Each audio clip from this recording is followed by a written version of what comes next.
मैं माननीय गृह मंत्री जी को धन्यवाद देना चाहूँगा कि इन्होंने एक ऐसी सामाजिक बुराई को समाप्त करने के लिए विधेयक सदन में लाए। निश्चित ही लॉटरी की प्रथा जब चली थी, एक मनोरंजन के रूप में इसका प्रयोग हुआ था, लेकिन धीरे धीरे एक सामाजिक बुराई के रूप में इसने समाज में अपनी जड़ें बहुत गहरी जमा दी हैं और इसका प्रभाव समाज के उस वर्ग पर पड़ रहा है जिसके लिए इस सदन के माध्यम से हम कल्याणकारी योजनाएं चलाते हैं।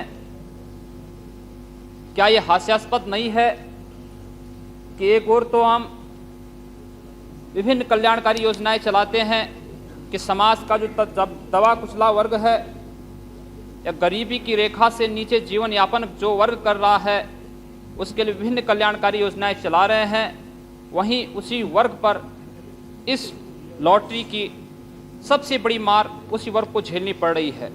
मजदूर है, रिक्शा चालक है या विभिन्न प्रकार के गरीबी रेखा के नीचे कार्य करने वाले लोग निश्चित ही इससे केवल अमीरी की चाहत में इसकी चपेट में आसानी से आ जाते हैं। इसमें हमारी सरकार इस विधेयक को लाई है और साथ साथ यहाँ पर माननीय गृह मंत्री जी का यह आश्वासन भी कि 1 अंक की लॉटरी के साथ साथ 3 अंक की लॉटरी पर भी जल्द ही प्रतिबंध लगाया जाएगा। सभी प्रकार की लॉटरियों को पूर्ण प्रतिबंधित किया जाएगा। निश्चित ही अभिनंदनीय है। और साथ साथ मैं यही कहना चाहूँगा कि इस प्रकार के बिलों का, इस प्रकार के विधेयकों का हर व्यक्ति को समर्थन करना चाहिए।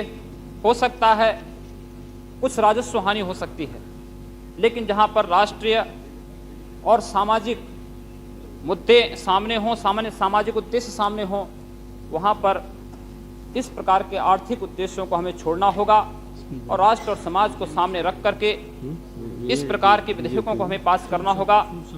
पुनः मैं एक बार माननीय गृह मंत्री जी को बधाई देना चाहूँगा और अभिनंदन भी करना चाहूँगा कि उन्होंने इस प्रकार के विधेयक को ला करके एक सामाजिक जो प्रथा थी उसको समाप्त करने का अभियान चलाया है। धन्यवाद।